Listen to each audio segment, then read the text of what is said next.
Hello, very excited to be in a little bit of a different location today. Welcome to Hired the Podcast. I'm Travis Miller, and I am wildly excited today to sit down with Christelle Keefer, a true trailblazer in robotics, and especially in education and workforce development.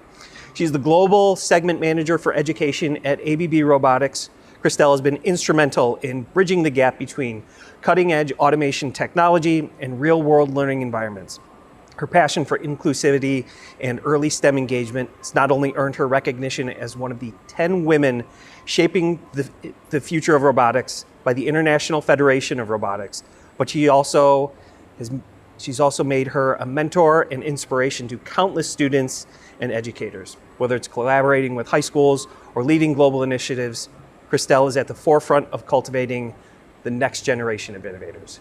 Christelle, thank you and welcome. Yeah, thanks so much for coming. This is to our U.S. North American headquarters and manufacturing center. It's so great to have you here. It is fantastic to be here, and I think the easiest way to start the conversation is to start at the beginning, because you, like so many others in robotics and automation, have a very interesting, almost circuitous journey to how you got here. And you started in HR and instructional design, and now you're leading education for one of the biggest robotics and automation companies in the world.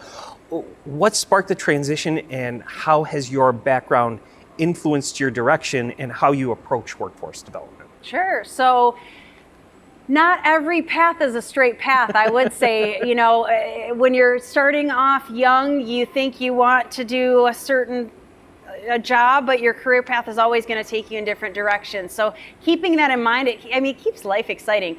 I always had a passion for learning new things and exploring and getting my hands on. I was under, car bodies with my dad, trying to learn how to change tires. I was on the roof with my dad, learning how to change shingles. I loved cars so much. So I knew that I wanted to get into some kind of manufacturing growing up. My dad was a tool and die maker, so that helped. Mm-hmm. But when I had graduated high school and gotten into college, I thought I wanted to be a lawyer. Then I thought I wanted to be a psychologist. Then I met someone that introduced me to human resources, and I found that to be extremely interested. Still wanted to be in manufacturing though. So with that in mind, there was an internship opportunity at Chrysler Automotive, now Stellantis, and I ended up getting a job there. So I worked at 2 different automotive plants, and I was just mesmerized by the robotics and the automation and the whole manufacturing process. I loved working at the plant. It may not be for everyone, but I knew that's where I belonged. Mm-hmm. And then I ended up doing my master's in instructional design, curriculum development, and was developing curriculum, again, learning new things. I was meeting subject matter experts in developing training for the Federal Aviation Administration, the Ministry of Defense, and then different automotive manufacturers.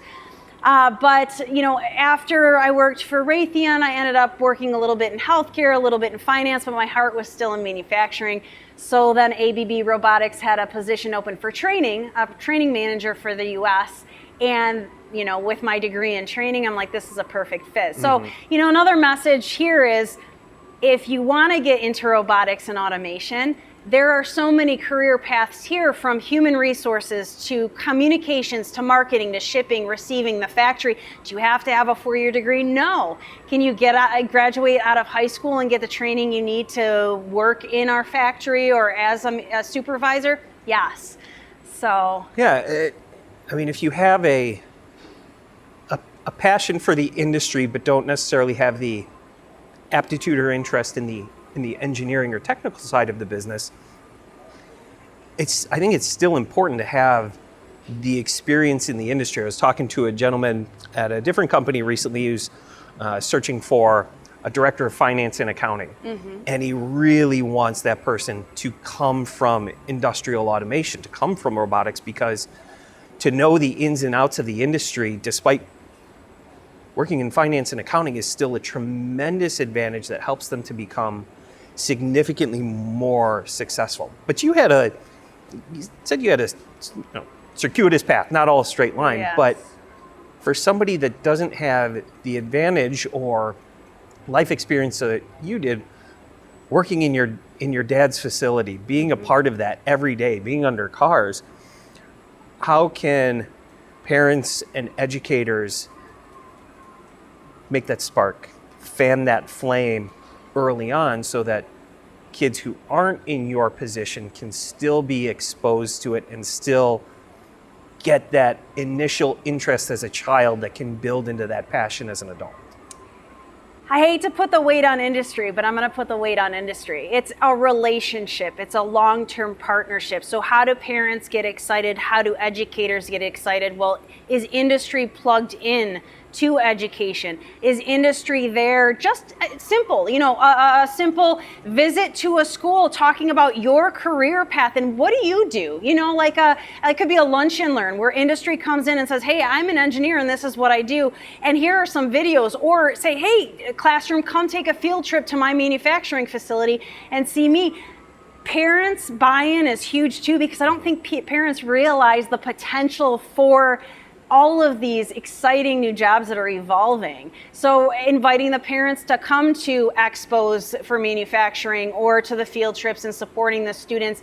Some parents may not have the time or the need, but maybe when they hear their children talking about it, they realize how important it is. But industry being plugged into education, what industry gets out of the job market is what they put in. So when you're there in the elementary schools showcasing your products, the students get excited about it and they see it. And then when you're there to coach their teams for First Robotics, Vex Robotics, the competitions, they'll remember you. And when they graduate, they're gonna think, my goodness, I still kept in touch with Christelle from ABB.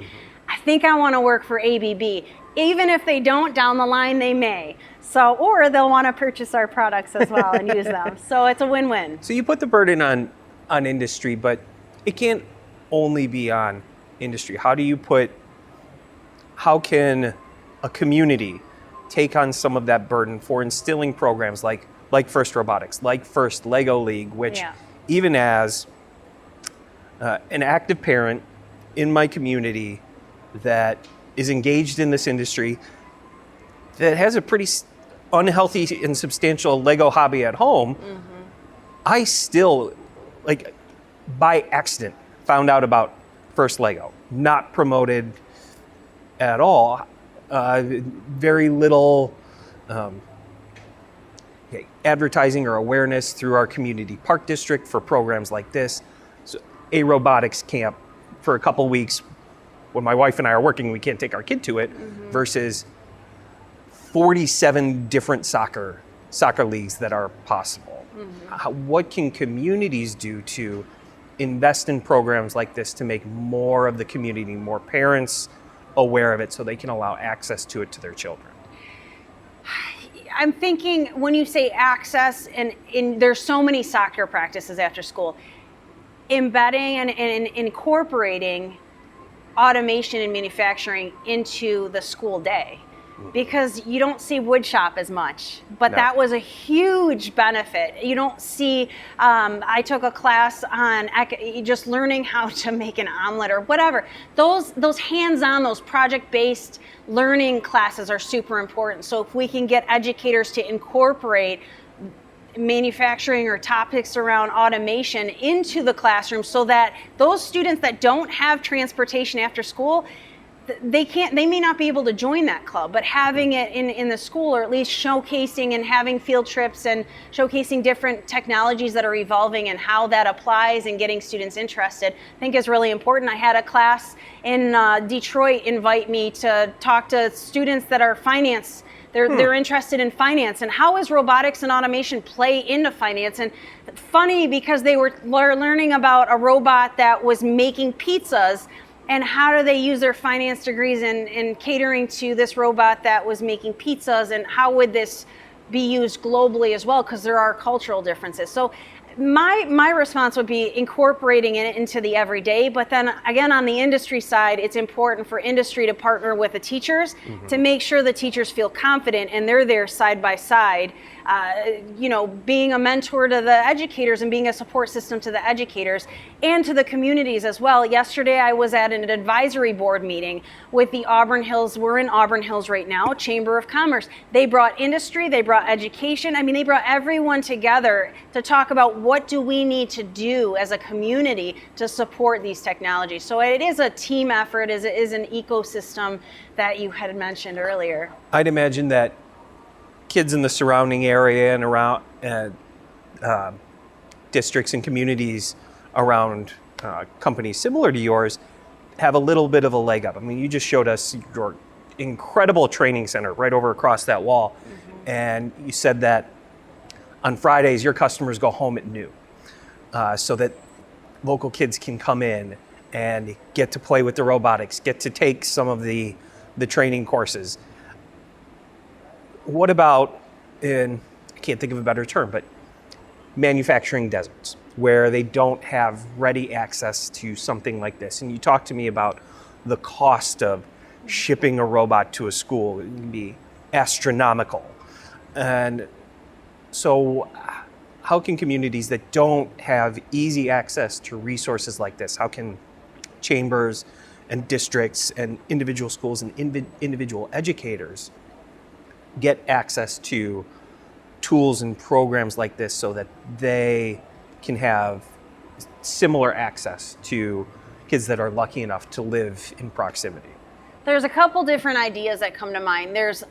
I've seen STEMI buses. So it's a big bus with technologies inside this bus. And one of the technologies inside this large bus that rotates around different communities and states has our dual arm collaborative robot Yumi in there, and different simulation softwares that students can use. So that's an option. Another option is to find industries in your local communities that'd be willing to invite you in to see their factories, to see, their packaging facilities and how robotics and automation is incorporated into that. If transportation isn't an option, then maybe industry comes to the school and talks to the students in the school.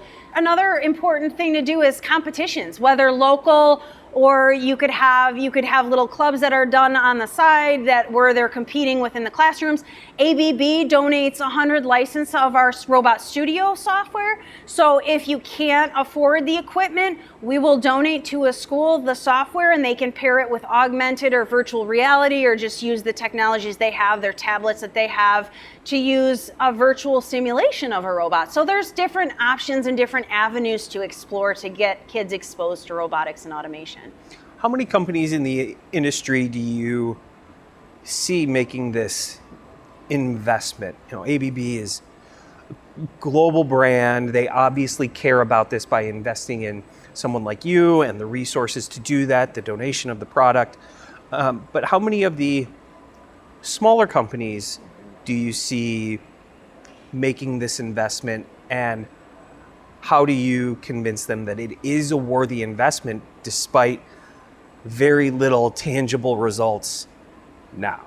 Yeah, you're starting to see more and more companies realize the importance when they hear the statistics of the labor shortage. So as they start to feel the pain points of, my goodness, my labor force is retiring and nobody wants to do this job anymore, now I have to automate. Industries and even smaller businesses are starting to realize, I have to pour in to the next generation in order to get out the next generation. Mm-hmm. So it's just it's a win-win for both. So like I said, what you put in is what you get out. If you're struggling with getting the employees that you need, then you need to go out there and be at the career fairs talking to those students. And I'm starting to realize that more and more smaller companies are seeing the bigger companies. And I've had some individuals reach out to me saying, yeah, I'm a smaller business, it's just me, but will you give me some ideas of what I can do to reach out to local schools? It's as simple as just talking about your career path. If you want to do it via YouTube, but in person is definitely a different experience than over online. I saw Alex Shahovsky speak at CSIA a couple weeks ago, and he was talking about the unemployment rate. And nationally we're at about 4.5% unemployment rate. But for highly skilled technical people, engineers, highly skilled manufacturers, it's under 1.1% unemployment rate and shrinking because of the institutional knowledge that is retiring. The demand for talent in these technical industries is through the roof. What do you see and maybe you can only speak from ABB's perspective, but I doubt it. What do you see the good companies doing differently to attract the talent to their organization? I think I'm going to start there and save the other part of my question for later to not mix it up. Sure. So what can they do to attract? There's a couple things. It's not just about salary for the next gen anymore. It's about what are the benefits to working for you, because it is competitive, not only for the students, because students are competing against each other to get the attention of the industry, and we can talk about that later, but the industry is competing to get the right talent that they need. So what can industry offer? Flex time, benefits, shares, but also internships, co-ops, rotational programs. And ABB has a rotational program where for 2 years, students are paid a very nice salary, and they will go from job to job and explore their strengths and their passions. And at the end of the 2 years, they say, hey, this is what I really enjoyed about the job, and ABB will offer them a job that aligns with their passions and their strengths. So I think that's a huge win, is allowing the student to be able to experience different departments, from project management to engineering to logistics and all of that. I think that's a highlight. Well, I want to combine that thought with something earlier that you said. And when you're going out to talk to these students, and sometimes very young students, that they'll remember you and reach out to you in the future and say, hey, Christelle, I'm graduating, or I'm looking for my internship. And then they have a leg up on their ability to get a job, but then you also have a leg up on attracting people who have a passion, who have an interest, who you help develop. Can you speak to it's almost a dual purpose, the students and the employers, about developing those relationships and building that network early without knowing if it's ever going to bear any fruit, but the importance of it, and how early should somebody be starting? It's never too early to get started. I have an 8.5-year-old at home, and she was exposed to robots every single day of pretty much her adolescent life. And the earlier they're exposed, the more excited they get, the more comfortable they get around it. But I would say, even if you're not going to get that individual, you're mentoring that individual, the expectation isn't to get something out of it. The expectation is to inspire, to ignite that passion. I have a female that I'm mentoring that is a psychology major. Is she going to go into robotics? I don't know, maybe not, but it doesn't matter. It's just about building people up and getting them to realize their passions and having them move forward. Why? Because we have open jobs, and we need people to do what they love doing, not what their parents told them to do. So I think mentorships, regardless of if they're coming to you or using your products or not, is just really important, because it's always great to have someone that, as a female, can relate to another female, saying, hey, I know you're in healthcare, but I can relate to some of those challenges that you have in management or whatnot. It's a great way to build confidence and team, and the next generation to be confident in what they do and stronger in what they do, because they know they can fall back and rely and get the training and ask the questions and not feel defeated when they get into the workforce. I think it is, so much of it is about starting early, and even for smaller companies, investing in those student programs, the co-ops, the internships, can be incredibly important. I was just talking to another organization who, that's actually what he's gotten really, really good at, is developing relationships with local schools and bringing in a consistent stream of interns, for lack of a better term. And he's able to find and identify the ones who do have that passion, that spark, and bring them on full time. And it's really helping him grow past that kind of middle stage where a lot of companies get stuck. His challenge is finding the people to lead and mentor and grow them beyond that as he continues to grow. But that's been a huge boon for his company, is that investment in people before they have the skill set. They just have to have the passion and the intellect and the drive, those things that you can't really train, because you can train a lot of it. What are I know you and your organization are doing a ton to train your customers and to train your employees on what's coming next. How do you train people, or how do you advise other organizations to train people for the future, sometimes for jobs that we don't even know are going to exist yet? Yeah, so you know that jobs, the titles are changing. They've changed, they've evolved. Job descriptions have changed, they've evolved. So how do we predict the future? I would say the best thing is to focus on soft skills and professional skills, because the theory that you learn in class this year is going to change in 5 years. But the project-based learning, and when you were involved in that project, and when you had to use in a competition, you had to use critical thinking, communication, teamwork, being face-to-face with people from different countries as well, I think is a really important thing to learn. But it's the soft skills, it's the professional skills. If you can train and learn that, you can become adaptable and constantly, and that passion and that curiosity for learning is huge. So if a student is excited about what they're doing and they have the questions and they're eager to learn because they love what they're doing, then they can pretty much do anything as long as they have the mentors, the training, and then they get the hands-on applications to what they're learning. If you were advising a smaller organization that doesn't have the budget of a company like ABB, where would you focus on the training and development in their organization? If they're only able to invest so much, what do you think would be the biggest difference maker for their organization? Internally or for students externally? Let's start with internally. Internally, if they don't have the budget internally, how can they upskill their workforce? You can upskill your workforce by just having a champion, having one person take the training and become the trainer for the rest of the workforce. And then sometimes, I've talked to teachers, it's maybe the same for industry as well. Trial and error, make mistakes and recover quickly and learn from it and move on and evolve. You just have to learn as you go. As technology is evolving, we don't all have the right answers, but as long as you try, and there's so much free content on YouTube online now that you can pretty much teach yourself how to operate something.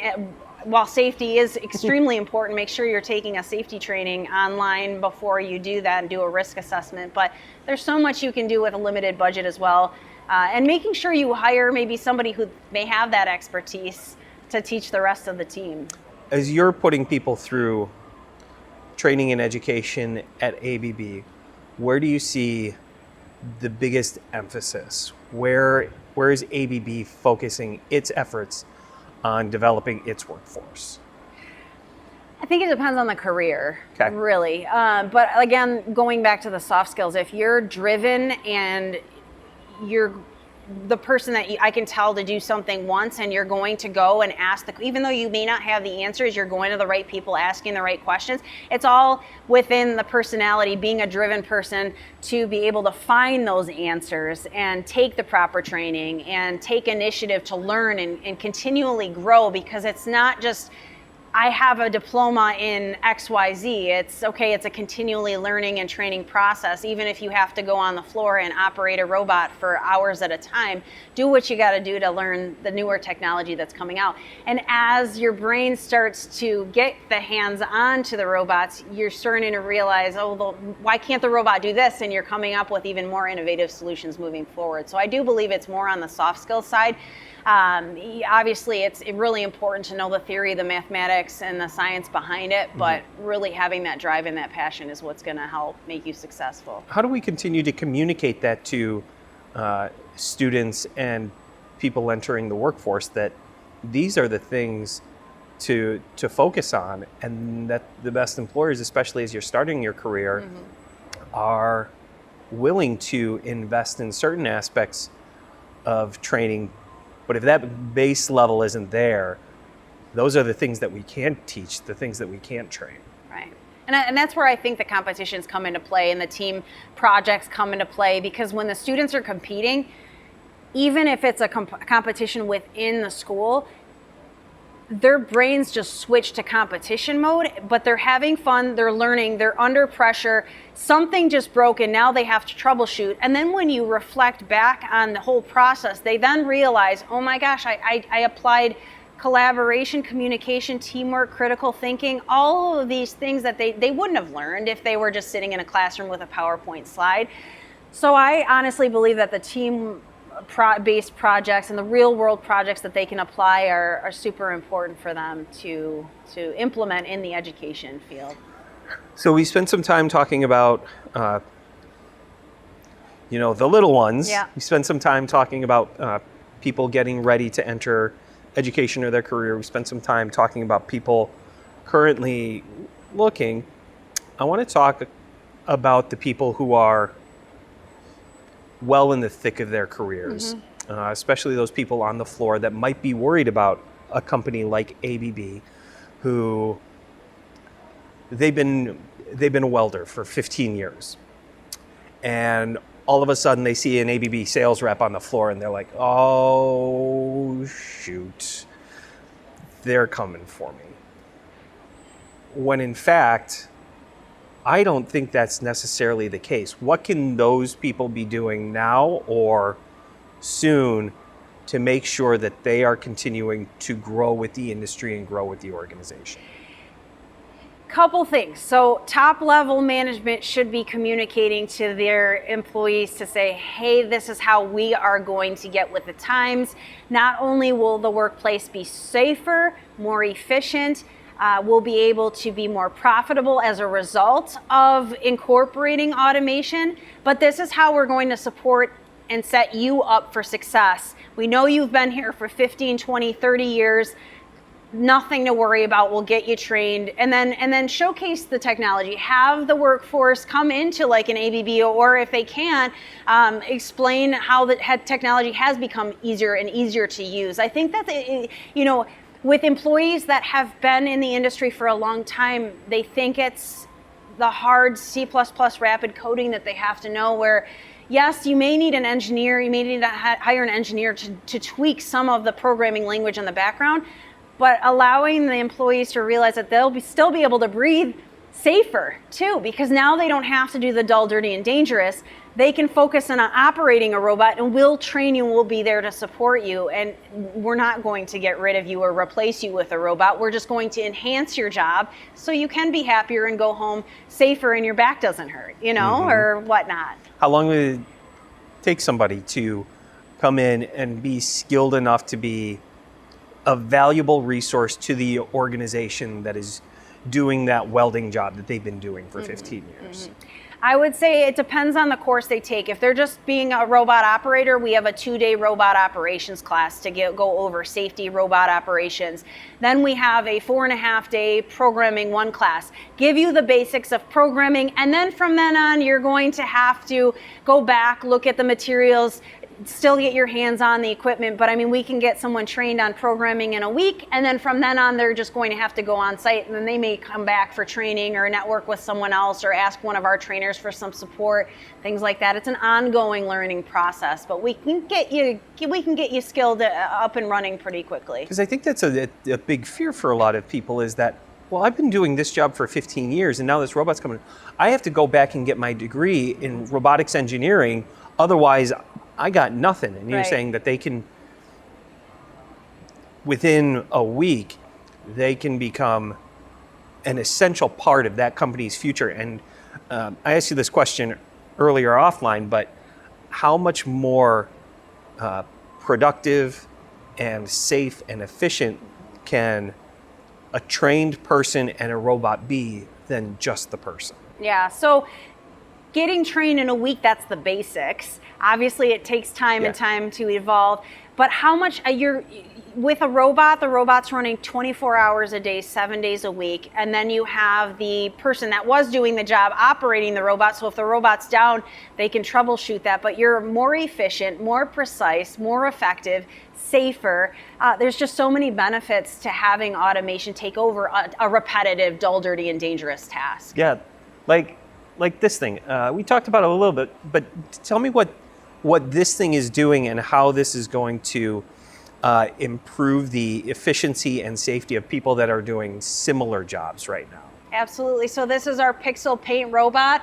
What it's doing is you can program a design onto, let's say, a car body, and that end of arm printer will print the exact design on the car body. So not only are we're sustainable, we're reducing waste, there isn't overspray and paint everywhere, we're more precise, there's less hazardous material being sprayed around the area, and the robot can just paint the exact design precisely on that robot, same design, or even modify it. And let's say you want a little tweak or a different color, you can just do that without wasting time, money, resources to paint the object you want to paint. And how much faster could this paint a car than one or two people in that clean room with the brushes and the full hazmat gear? For sure, a lot faster. And again, you're saving on hazmat material, equipment and all the PPE that you need for every single individual to be in that paint shop, where you just have the one robot and then you still need some PPE for the operator and things like that. But still,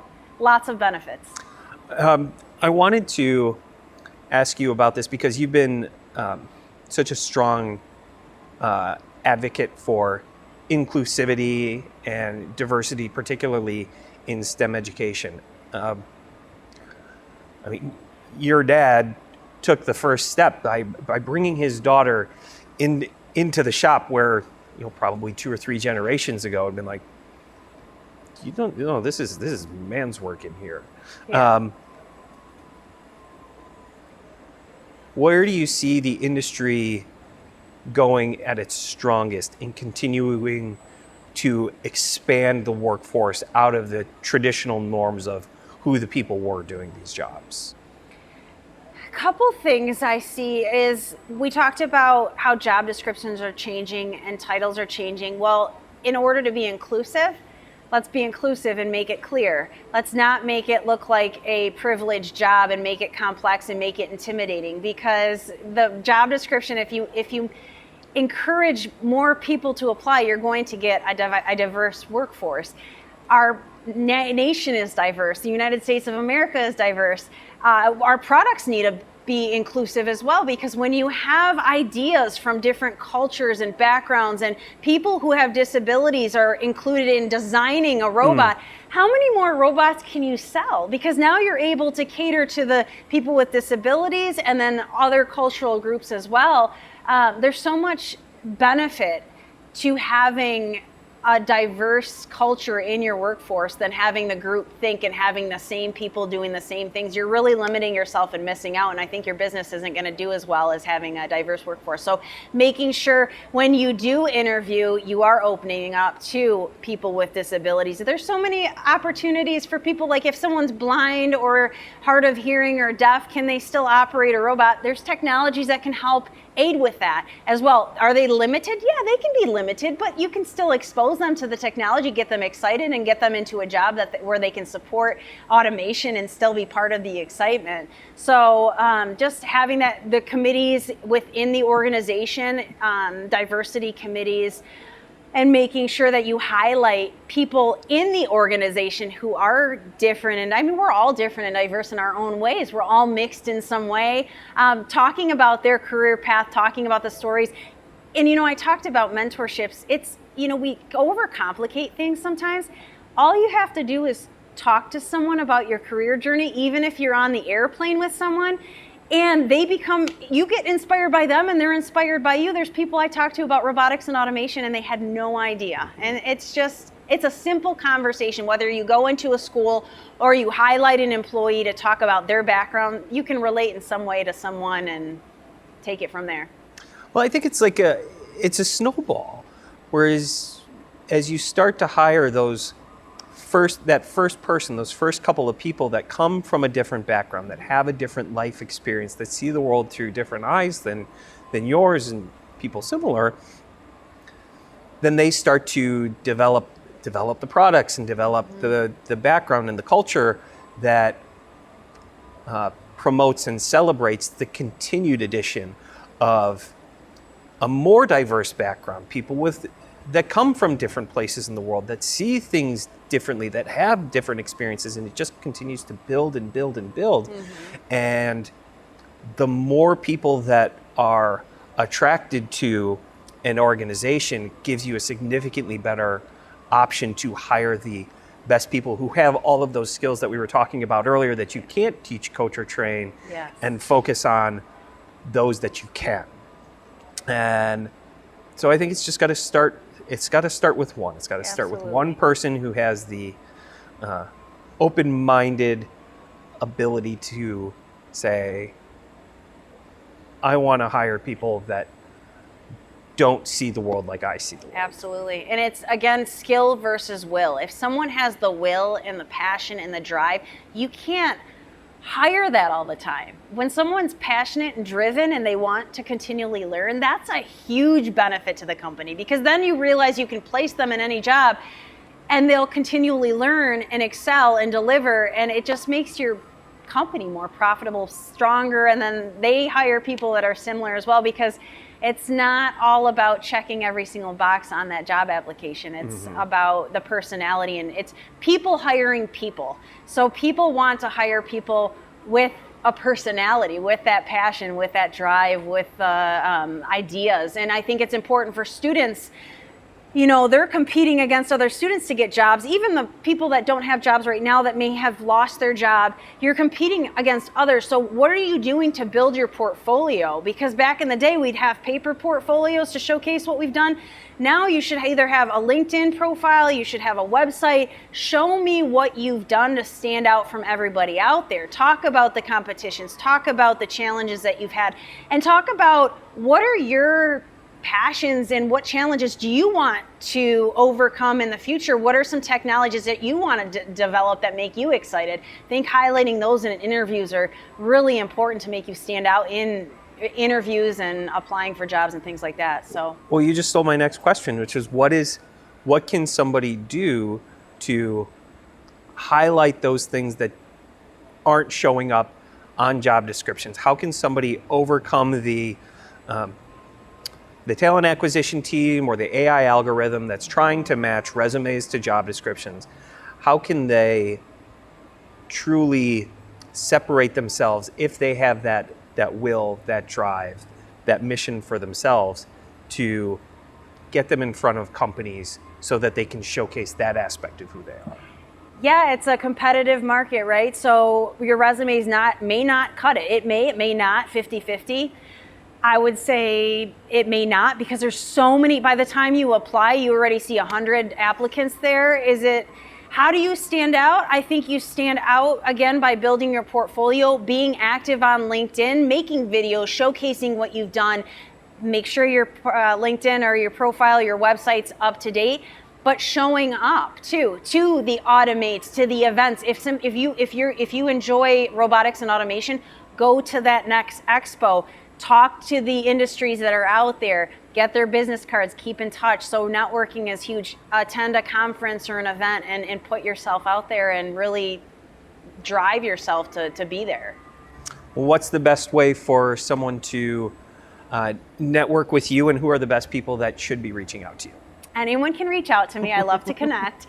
So LinkedIn's the best way to connect with me. Send me a message and we'll go from there. I love to chat and talk and catch up with people and learn about their adventures and my journey as well. So love to connect. Yeah, and you're on the road all the time. Where are the next couple of places that people might be able to bump into you? I'm headed to Germany this Sunday. I'll be at Automatica. It's a big automation show in Munich. So I will be there. And then after that, I'm headed to Minneapolis, Minnesota for an A3 conference. It's the Association of Advancing Automation. We have a board meeting there. But Automatica in Germany and next week would be a great way to connect. If you're over in Germany, stop by and say hi. Yeah.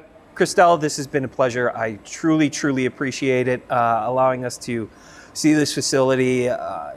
Really remarkable to see all of the advancements, the technology, and the learning and growth that's happening here at ABB in Auburn Hills. Big thank you to Noah Cuff, our producer. Noah, thanks for all the work and getting us set up out here. This was great. I'm Travis Miller. This has been Hired the Podcast, and we'll talk to you soon.